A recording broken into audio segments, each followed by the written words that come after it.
Lauren Daigle live on Austin City Limits Radio.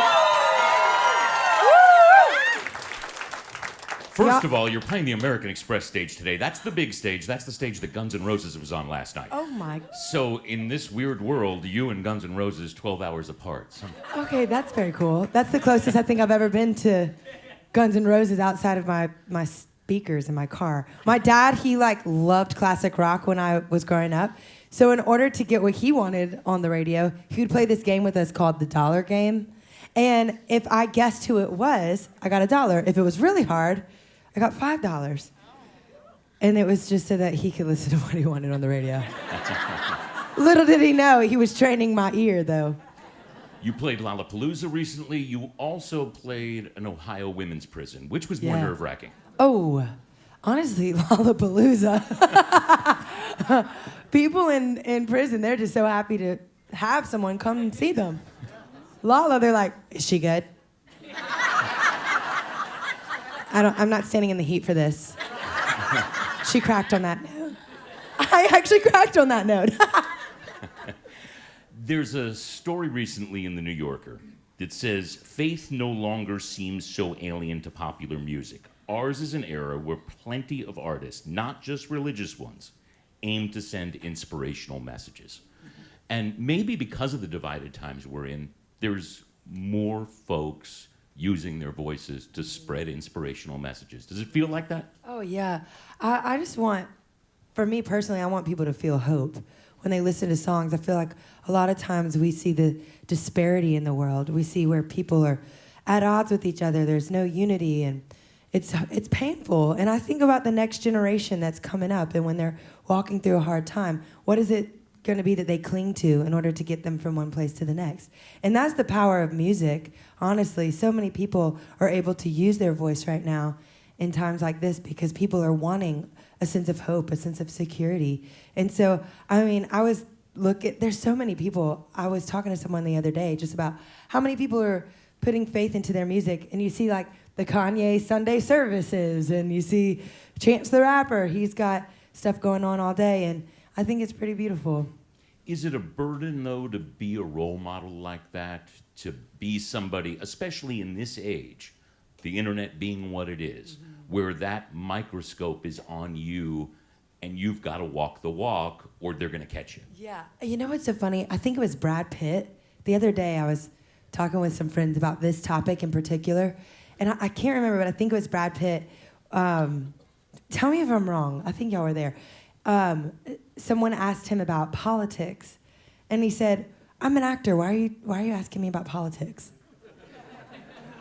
And I think there's something to that, where if I'm put on a pedestal to know every theological answer, I think we've really misappropriated what I'm capable of. But I love to sing. I do. I love to sing. And if those are the songs that give you inspiration, that's what I'm all about. And that's Thank you. Particularly with the kind of thing you do. What does it feel like, what's coming back to you? I mean, because that's what this is all about, those couple minutes on stage. Yeah. What does that energy exchange feel like when you're the one leading it? People always say, what's your greatest moment of your career? And I think people think I'm going to say, oh, the Grammys or what. It's not. It's whenever I hear a story or I receive something from somebody that is life-changing, and when they sing the song back and there's tears. Someone once said, you know, Lauren, your music is just the seed, but we're the sowers. The audience is the sower. And that analogy it blew my mind, because that's exactly what it feels like. I feel like you guys are giving me nourishment while I'm up here on stage. When I see your faces and when I hear your stories, it's like air into my lungs. It is greater than anything I could ever receive. And as far as an award, it is my award. I love just getting to be with you guys and kind of share. It's a definite exchange. That word is what I use all the time. While I'm pouring out, you guys fill me back up, and I hope you receive that as well. In those moments, is it hard to picture yourself as the Louisiana waitress versus the chart-topping, record-breaking star who's leading that exchange? If that waitress ain't up on stage, it's a bad day for everybody. I don't think my head would fit in the room. And not to get theological, but as this thing gets bigger, explain to me the still small voice. That's a concept that you keep in mind. Yeah. Explain that to me, because I mean, it comes straight from the Bible, but Yeah. I don't know it. Okay, so when there's, for you say, I keep fighting voices in my mind. There's always, I feel like, you know how when we were kids, we always saw the cartoon and there was like the angel and the demon on the shoulder, okay?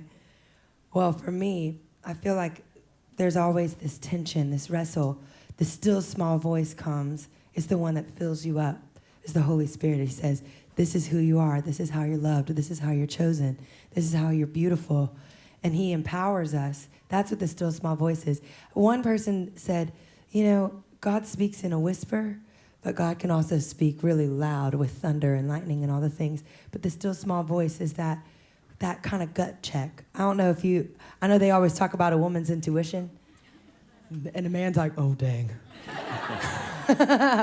But it's like that feeling, that kind of gut check when you hear that still small voice that says, go this way or go this way. That's what the still small voice is the assurance. In July, so she's playing the festival today, and then in July she'll be at the Frank Erwin Center. So, Thank you. You're all invited.